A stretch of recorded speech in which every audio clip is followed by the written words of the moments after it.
Welcome everyone to Video Games Monthly Monday. And as always, we'll be using our highly advanced grading system to see just how good this month's box really is. If we got a bonus item this month, I may have misplaced it, so let's just get right to the first game. Let's check out Beauty and the Beast, Roar of the Beast on the Sega Genesis.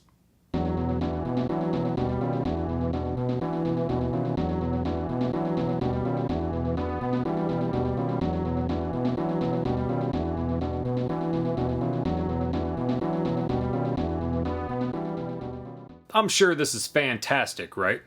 Well, graphically it looks pretty good. Just another example of Disney animation translating pretty well to 16-bit graphics. Gameplay, though, leaves a lot to be desired. Seriously, it's basically just a looped background with endlessly spawning enemies with poor hitboxes. You know, the typical enemies you'd find in castles. Rats, snakes, bats, of course, which just happen to be the worst. Bears, or at least I think they're bears. Or Rottweilers owned by Vince McMahon in the 90s. Your main attack is a karate punch, but if you press the down button, you can get down on all fours like the beast you are and bite your enemies, which honestly felt useless. You can also roar a limited amount of times, which will stun enemies. Anyway, this stage is so boring. I kept losing interest as the room just looped for what felt like forever, and attacking enemies isn't really fun or satisfying, just monotonous. Of course, I died several times, but finally I made it to the end to face off against the dumbest looking bear I have ever seen in any video game, cartoon, you name it. What the hell am I looking at? Anyway, I died and that was my last continue, and you're damn right I didn't feel like starting over. Yeah, I'm gonna give this game a D for Disney.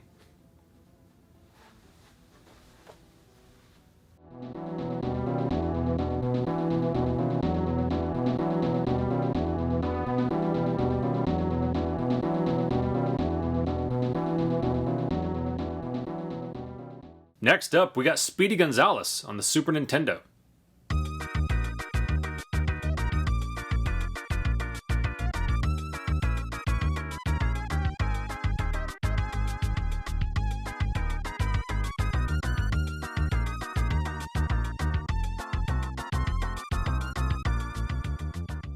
A game about a small animal that runs fast.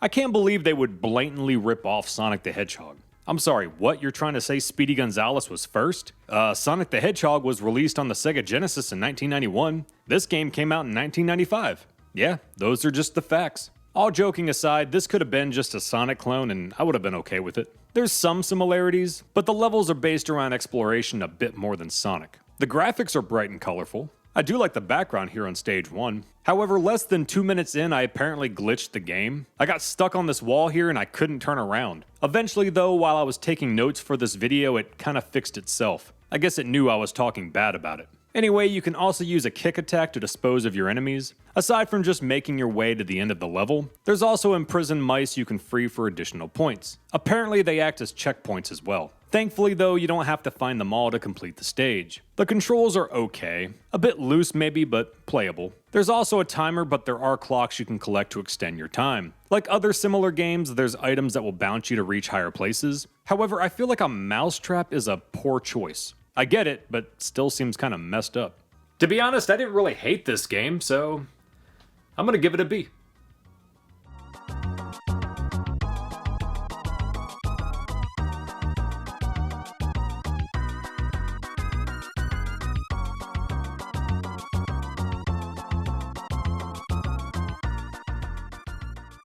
Last up, we got Fatal Rewind on the Sega Genesis.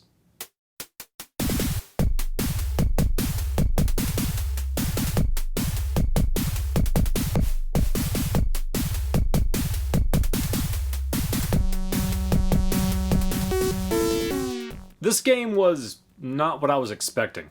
Then again, I'm not sure what I was expecting. At first, I wasn't even sure what the hell I was looking at. The game feels like an absolute mess at first. But once you figure it out, it's kinda cool. Janky and chaotic, but kinda cool. You play as whatever the hell this thing is. The goal obviously is to make your way to the end of the stage. But the stages aren't linear. It's kinda like a maze, sort of. You need to find the correct path. Otherwise, it appears the level loops. You can do your typical platforming and also climb walls. There's also enemies to deal with that you can shoot to dispose of. You can pick up different items to increase your shot, regain health, or pick up keys. Honestly, after finally figuring this game out, my biggest complaint is the jumping. Like Mickey Mania, which we got a month or two ago, if you're still holding jump when you land, you'll jump again. This drives me nuts. Speaking of jumping, you can jump by not only pressing C, but also pressing up, which is weird. Oh, I forgot to mention, to add to the chaotic nature of this game, there's also rising lava that will kill you just to add a bit more anxiety to the experience. As someone who has dealt with anxiety for most of my life, I can't imagine where it all started.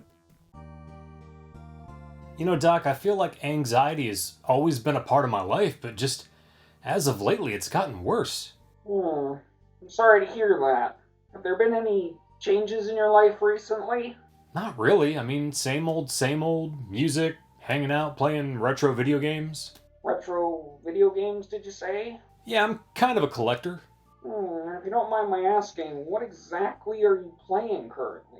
The usual. I loved the Sega Genesis when I was a kid, so Sonic the Hedgehog, Aladdin, Kid Chameleon, but I'll play other consoles as well.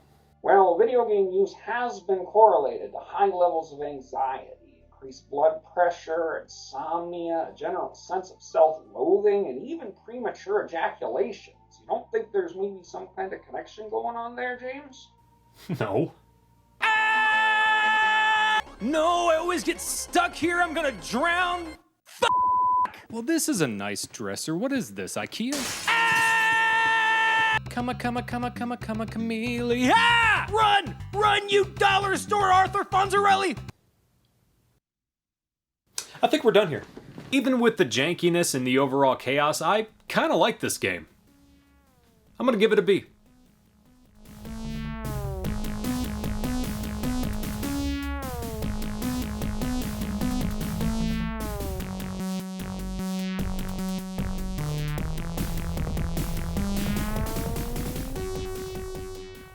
Anyway guys, that gives us another rounded down score of C. I can just hear all the shock and awe. Thanks again for watching guys, you know what to do, like, comment, subscribe, all that fun stuff, and I'll see you again next time.